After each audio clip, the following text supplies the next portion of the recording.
vamos à nossa reflexão dessa tarde, construindo o caráter. Antigamente, eu acreditava que o aumento do número de cristãos seria capaz de mudar a cidade e mudar o Brasil para melhor, porque eu percebia que quando alguém realmente se convertia, mudava de vida, melhorava de vida, e toda a família, enfim, acabava melhorando também. E no Brasil, é crescente o número de evangélicos ou crentes em Cristo Jesus. Acredita-se até que, dentro de alguns anos, haverá uma maioria evangélica no país. E essa semana que passou, eu li alguma coisa num livro que dizia que numa comunidade onde há 10% de cristãos compromissados, uma comunidade desse tipo é capaz de ser transformada pelo impacto que esses 10% de cristãos são capazes de influenciar. No Brasil, mais ou menos 1/3 se confessa evangélico. Razão para que o impacto, então, fosse considerável. Mas não é bem isso o que eu percebo. Não vejo grande impacto acontecendo. Por isso eu levanto sempre algumas questões, do tipo: se o número de crentes é crescente, por que a nação brasileira não sente o impacto dessas vidas?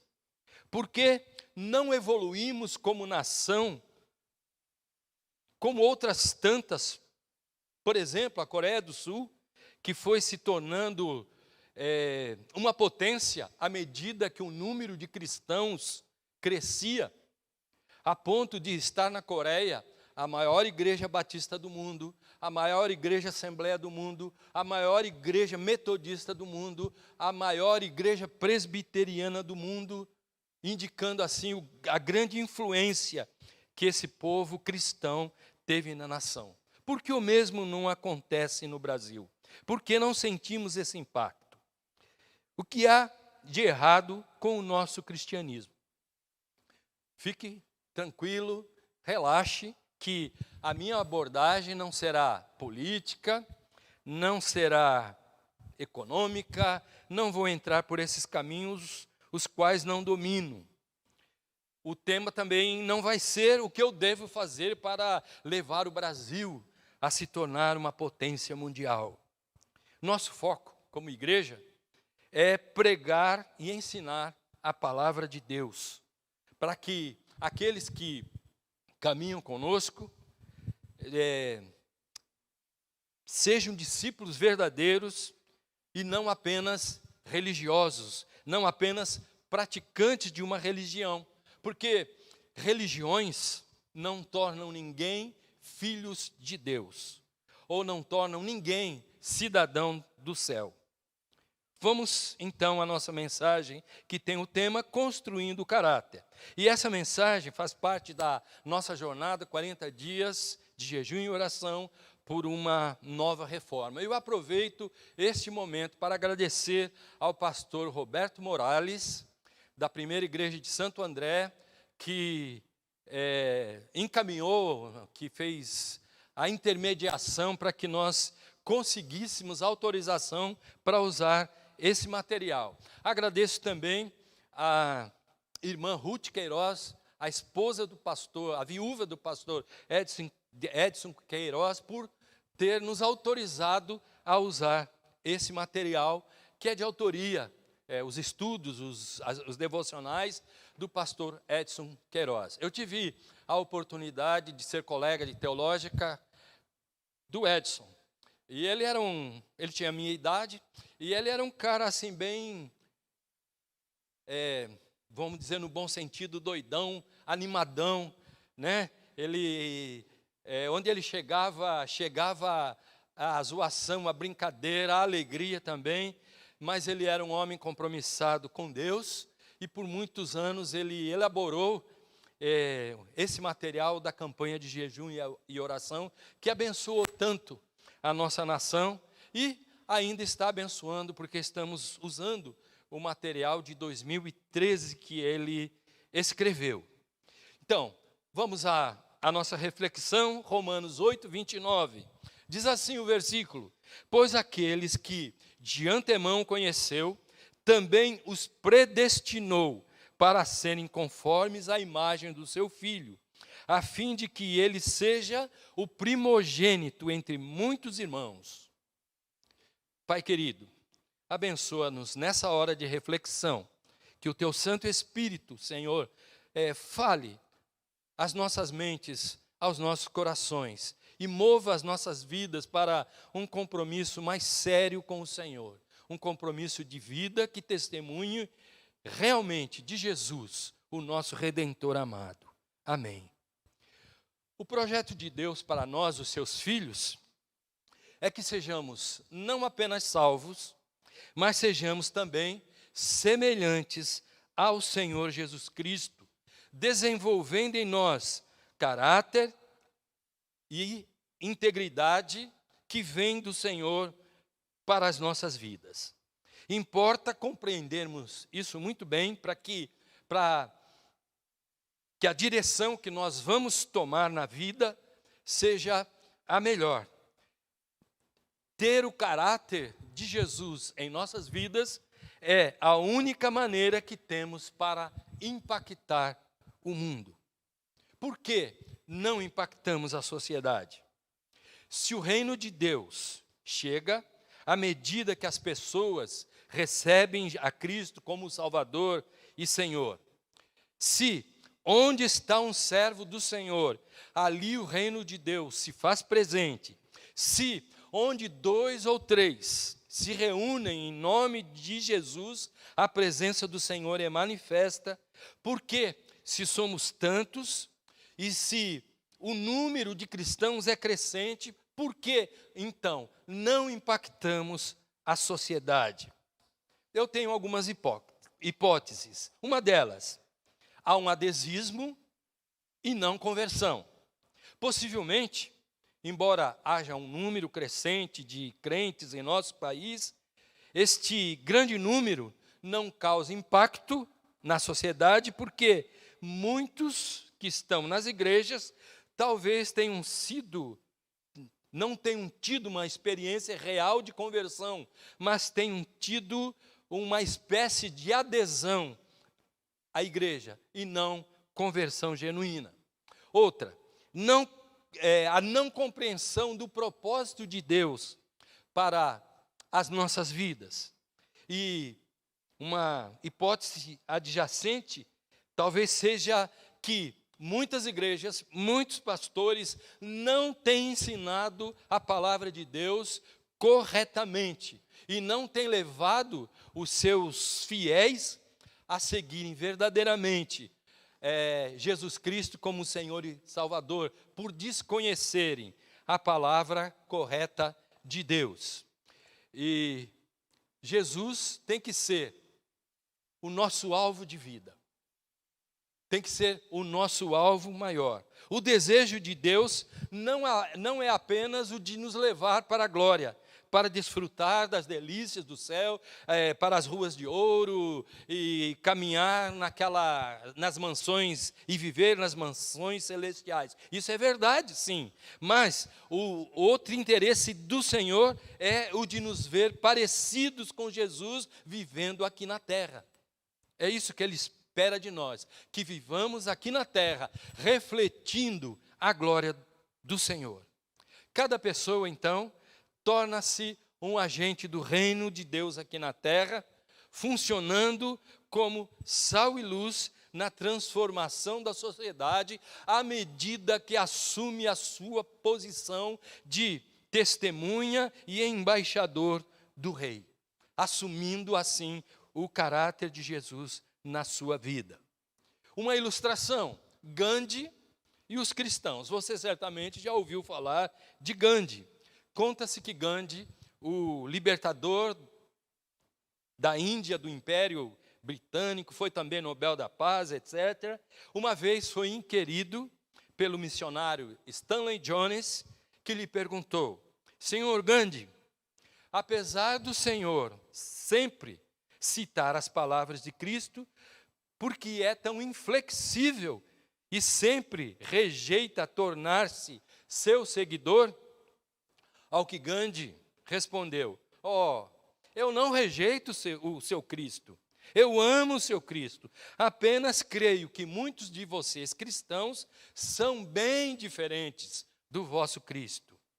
A aversão de Gandhi ao cristianismo teria nascido de um incidente quando ele, Gandhi, jovem, advogado, vivendo na África do Sul, decidiu ir a um culto num templo de brancos.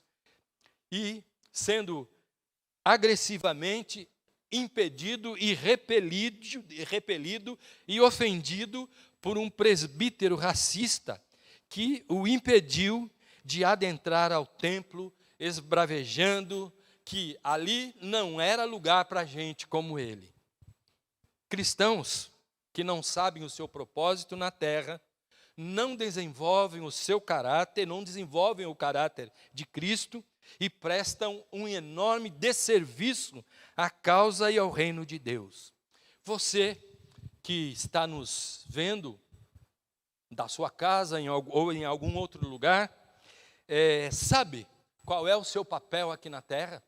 Sabe qual é a sua tarefa como filho de Deus, como servo de Jesus Cristo? Sabe? Se cada cristão vivesse verdadeiramente a Cristo, São Vicente e o Brasil estariam rendidos aos pés do Senhor Jesus. Se cada um que se diz cristão decidir viver Cristo, se decidir viver como Cristo Jesus viveu, haverá grande mudança na sociedade e a terra será cheia do conhecimento da glória do Senhor, como as águas cobrem o mar. A forma de Deus operar transformação é cada discípulo tornar-se semelhante a Cristo. O padrão da vida cristã é que sejamos como Cristo Jesus foi. O padrão é elevado. Devemos crescer até a medida da plenitude de Cristo, até que todos alcancemos a unidade da fé e do conhecimento do Filho de Deus e cheguemos à maturidade, atingindo a medida da plenitude de Cristo. Efésios 4:13. Cada pessoa que recebe a Cristo nasce de novo, como costumamos ensinar, tornando-se um bebê espiritual.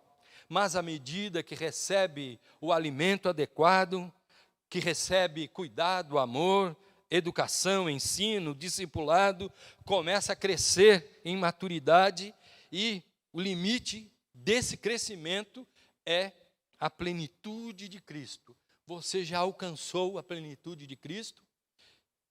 Não?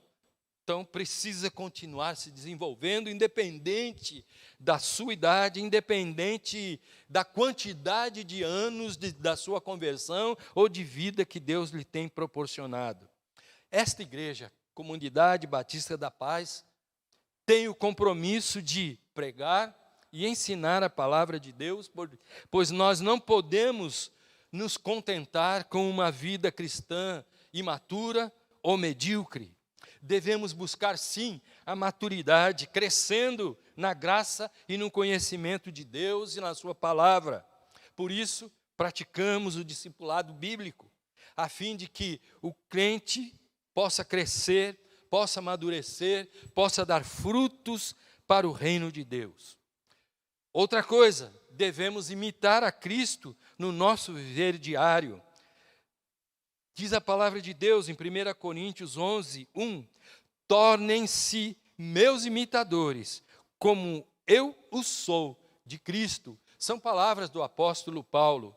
O processo de chegar à maturidade, alcançando a medida da estatura, da medida da plenitude de Cristo, nos levará a imitá-lo.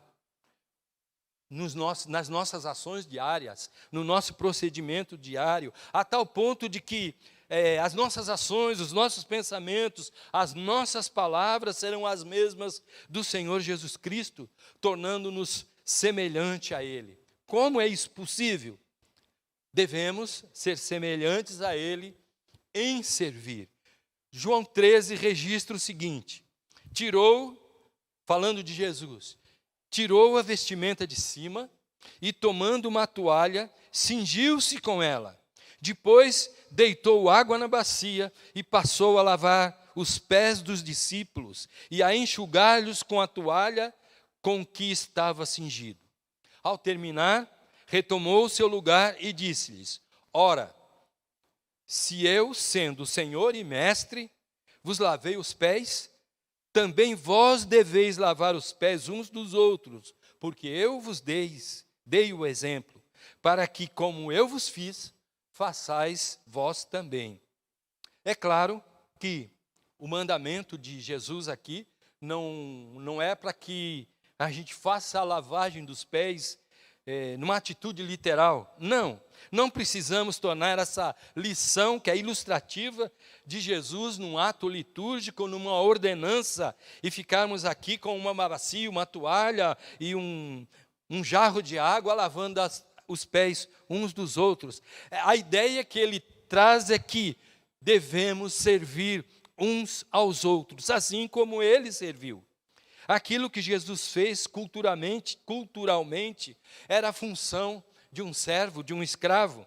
Nós agora devemos reproduzir aquele ensinamento que ele nos deu em nossa cultura, através do serviço aos irmãos, através da cooperação uns com os outros, lembrando que nada há de humilhante, nada há de degradante quando servimos ou abençoamos uns aos outros. Então, você que me assiste, você que me ouve, tome a posição aí no seu coração de crescer à imagem e semelhança do Senhor Jesus, adquirindo o seu caráter, decidindo servi-lo, abençoando outras pessoas. Certamente você conhece alguém com algum tipo de necessidade, uma necessidade de um alimento, de uma oração, de uma palavra de conforto, de orientação, de uma dica. Então, sirva assim como Jesus serviu.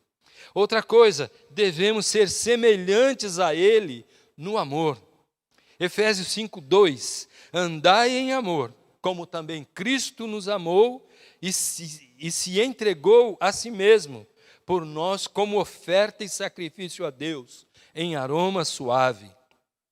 Somos conclamados a andar em amor e amar-nos de modos semelhantes a Cristo em sua morte, a amarmos com o mesmo amor que no Calvário altruisticamente se doou. Paulo nos desafia a sermos semelhantes ao Cristo Jesus, que lava os pés dos irmãos, e ao Cristo Jesus, que se sacrifica em amor por nós.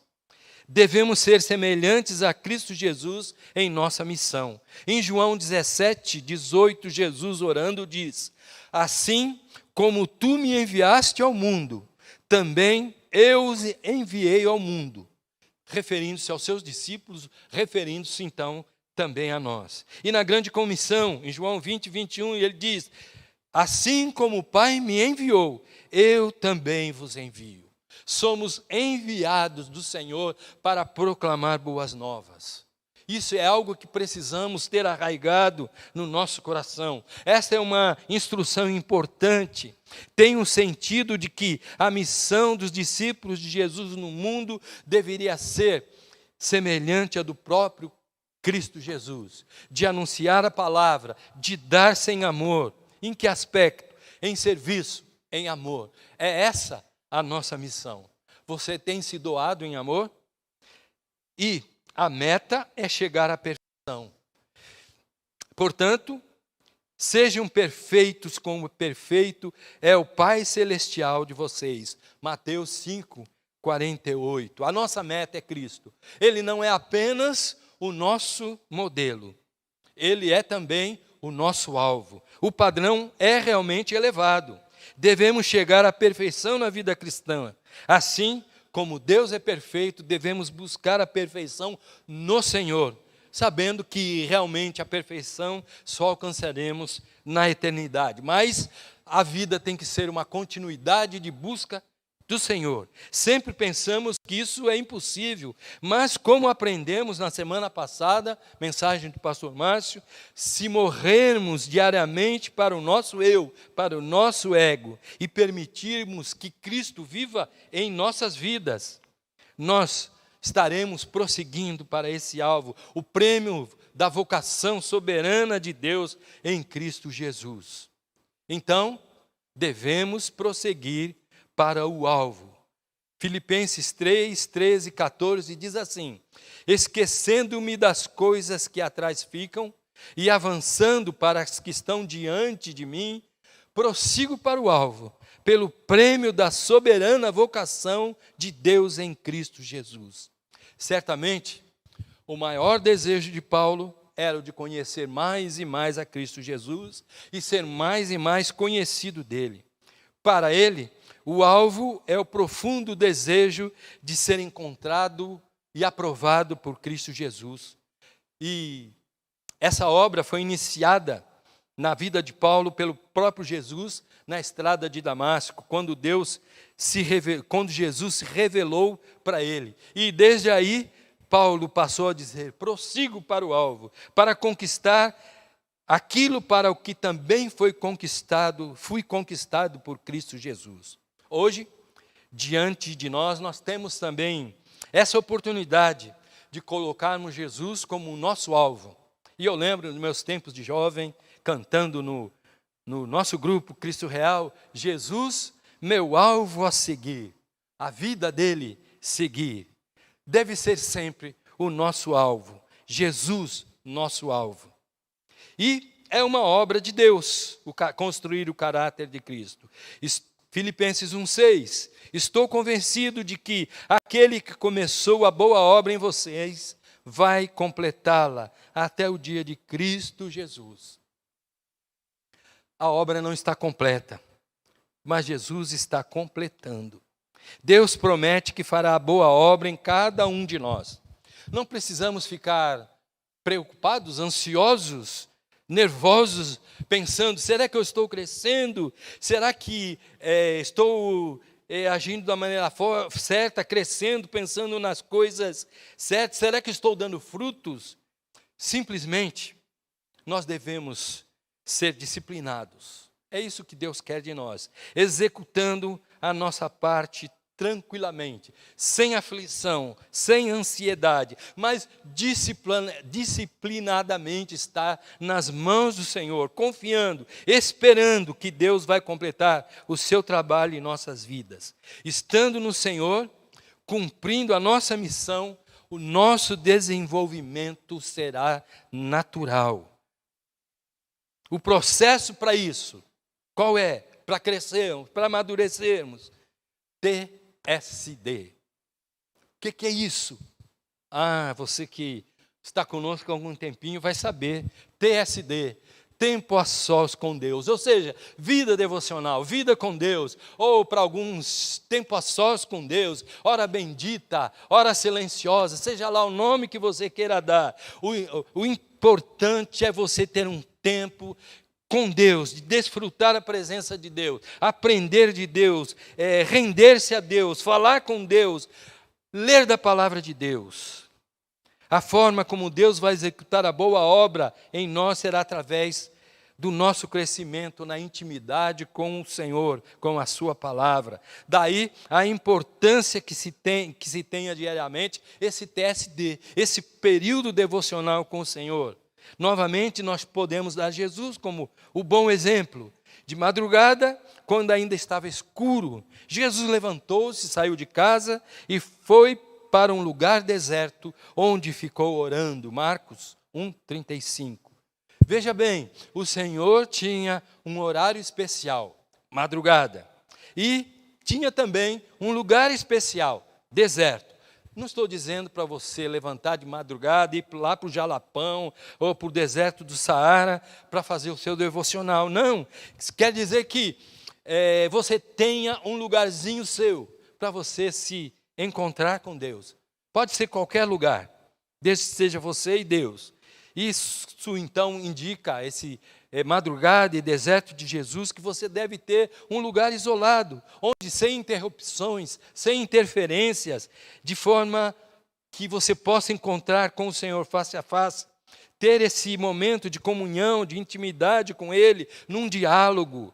Esse TSD, esse momento devocional, é um diálogo que você tem com o Senhor. Não é um monólogo, você falando, orando para Ele. Não, você fala com o Senhor através da oração, através do louvor, e Ele fala com você através da sua palavra. E quando você reflete, quando você medita naquilo que estudou, que você leu, o Espírito fala ao seu coração também, e certamente em muitos momentos vai lhe dar dicas preciosas para o seu compromisso, para o seu estilo, para a sua vida.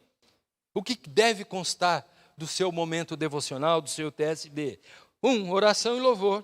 Eu os fiz conhecer o teu nome, e continuarei a fazê-lo, a fim de que o amor que tens por mim esteja neles e eu neles esteja.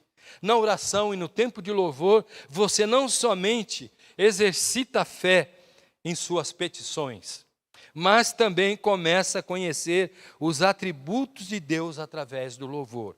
Então você fala com Deus, coloca a sua oração, seus pedidos, suas necessidades, sua ansiedade, sua angústia, se for o caso, diante de Deus. E na palavra dEle, na leitura, na meditação, no estudo da palavra, você vê o que o Senhor tem a lhe dizer. Diz assim a palavra do Senhor: toda a Escritura é inspirada por Deus e útil para o ensino, para a repreensão, para a correção, para a educação na justiça, a fim de que o homem de Deus seja perfeito e perfeitamente habilitado para toda boa obra. 2 Timóteo 3,16. Nesse tempo especial com Deus, você deve também ler, meditar, estudar um trecho da palavra de Deus. Notem que o texto fala do processo de maturidade espiritual que a Bíblia nos dá: ensino, repreensão, correção, educação na justiça, com o propósito de nos tornar perfeitos, habilitados para o trabalho de Deus. Então, é na palavra que você vai encontrar o respaldo para a sua atuação, para a sua vida. E mais uma coisa: dependência e sensibilidade à voz do Espírito Santo. Efésios 1,17. Peço que o Deus de nosso Senhor Jesus Cristo, o glorioso Pai, lhes dê espírito de sabedoria e de revelação no pleno conhecimento dele.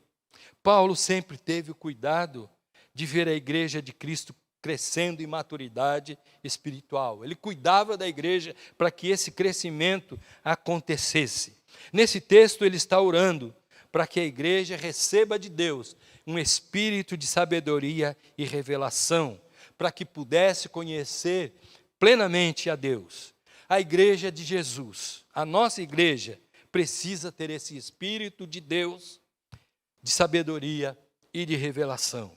Mas o conselheiro, o Espírito Santo que o Pai enviará em meu nome, lhes ensinará todas as coisas e lhes fará lembrar tudo o que eu lhes disse.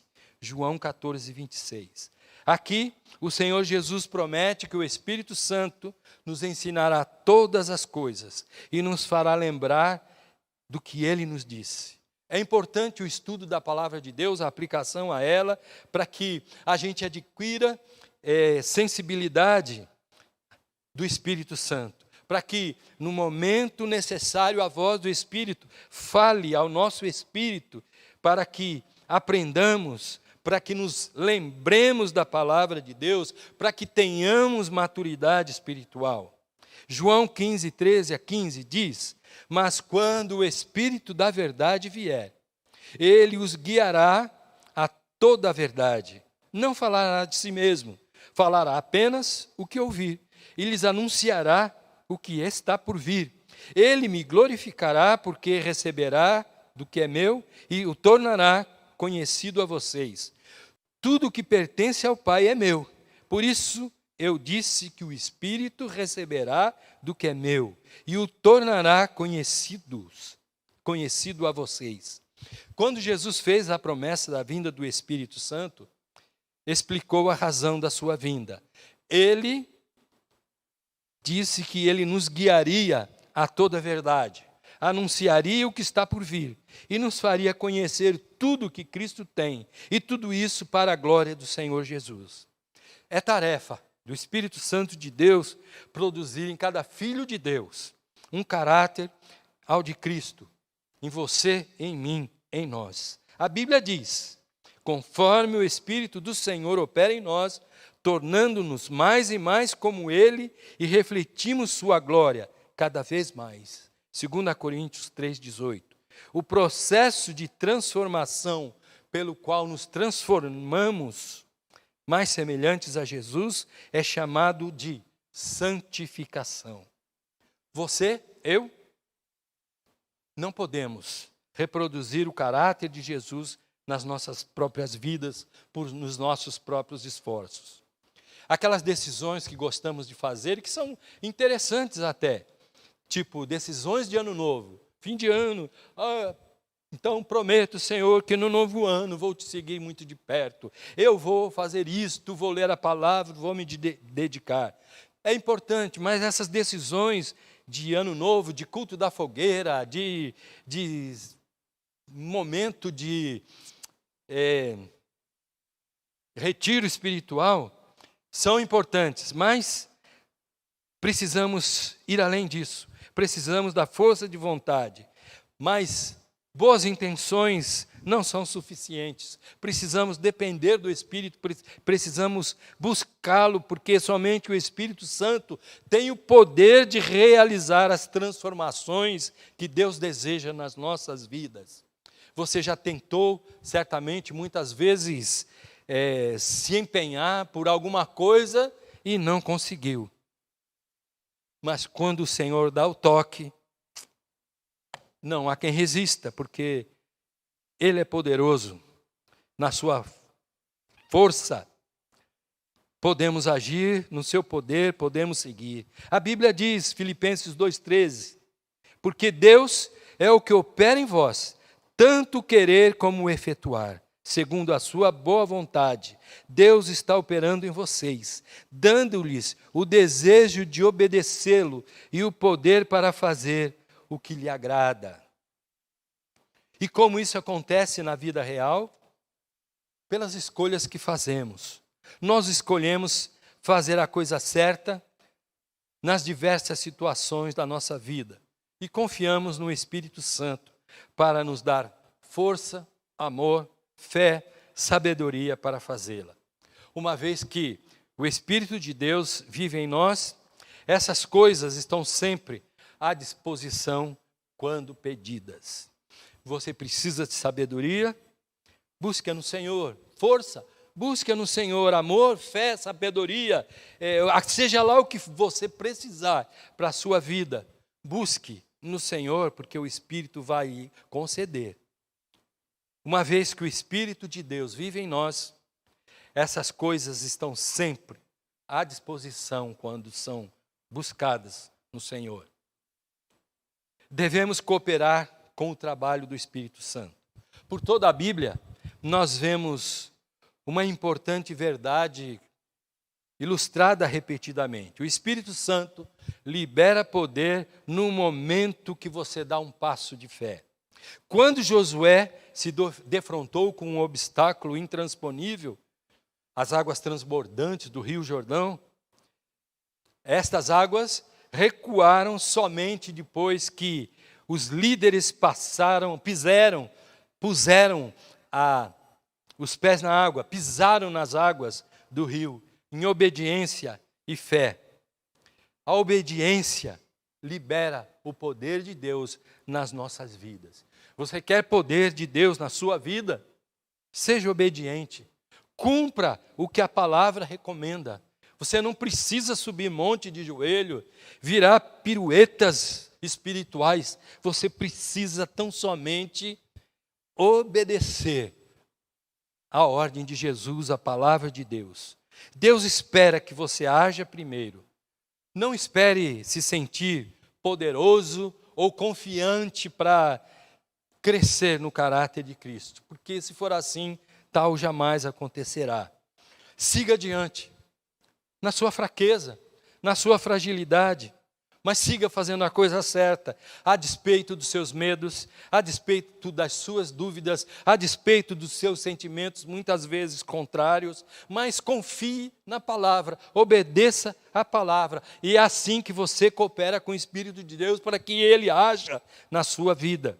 É assim, essa é a forma que o seu caráter se desenvolve, você confiando no Senhor, você seguindo, obedecendo o Senhor. Jesus não morreu naquela cruz apenas para que nós pudéssemos viver vidas boas, vidas equilibradas, vidas confortáveis, vidas abençoadas, ainda que isso seja real também. O seu propósito é muito maior, é muito mais profundo. Além disso tudo, Ele quer nos tornar como Ele, antes de nos levar para o céu. Nós devemos ter os seguintes desejos, os mesmos desejos de Jesus. Então, se você quer crescer no caráter de Cristo, olha, faça o seguinte, coloque aí como seu alvo: eu quero ser como Jesus Cristo. Eu quero amar como Cristo amou. Eu quero obedecer como Jesus obedeceu. Eu quero orar como Cristo orou. Eu quero servir como Jesus serviu. E eu preciso da ajuda do Espírito Santo. Assim como o Espírito assistiu Jesus, vai assistir você também. Os discípulos foram chamados de cristãos pela primeira vez em Antioquia. A igreja, os discípulos eram firmes, atuantes, vibrantes na fé em Jesus.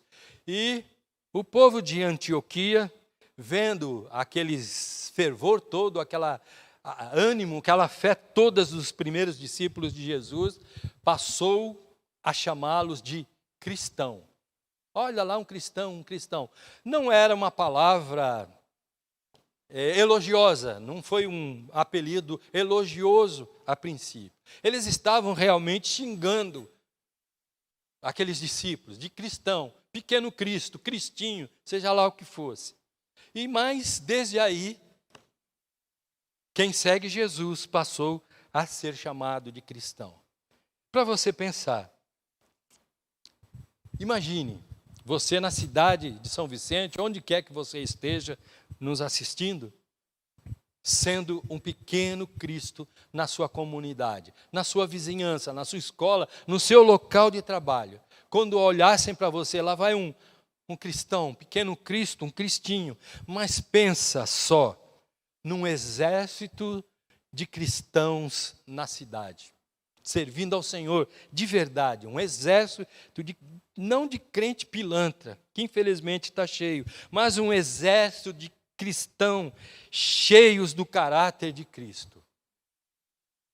Será que não aconteceria uma mudança, uma transformação, um impacto na cidade e no país?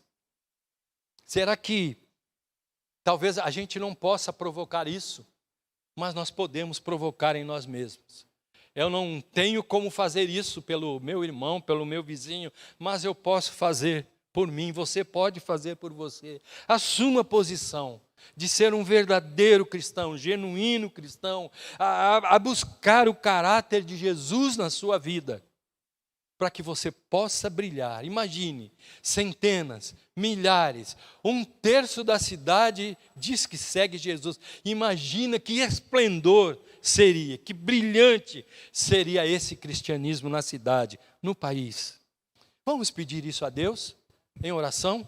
Agora, você em casa, eu aqui, a equipe aqui, quero agradecer muito a equipe que tem trabalhado, nossa gratidão, nossa consideração pelo seu trabalho eficiente. Deus abençoe cada um que tem se empenhado para que essa obra avance, apesar dos percalços, apesar dos obstáculos. Vamos pedir a Deus que nos revista do caráter de Jesus. Senhor Deus, Pai que está no céu, te louvamos, te bendizemos, agradecemos por Jesus, que foi um exemplo brilhante para nós. E mais do que um exemplo, Senhor, Ele é nosso alvo de vida. Nós queremos partir para o Senhor, nós queremos brilhar como o Senhor, e nós queremos servir como Jesus serviu, como Jesus amou. Vem nos ajudar, Espírito Santo de Deus, vem nos assistir, vem nos ajudar, vem revestir a nossa vida, Senhor, com o caráter de Jesus. Ajuda-nos, Senhor, impulsiona-nos, Senhor, para praticarmos a palavra de Deus, para buscarmos o Teu reino, o Teu nome, o Teu coração, Senhor. Por favor, sê conosco, Deus. Cada um que está na sua casa, Senhor, abençoa cada servo do Senhor, cada homem, cada mulher, cada jovem, cada pessoa, Senhor, que está nos assistindo. Abençoa, Senhor. Entra com a Tua provisão santa, Senhor, com a Tua bênção, a paz do Teu Espírito, Senhor. O desejo, Senhor, que haja o desejo em cada um de servir e brilhar para o Senhor. Em nome de Jesus, nosso Redentor amado, nós te pedimos, Pai. Amém.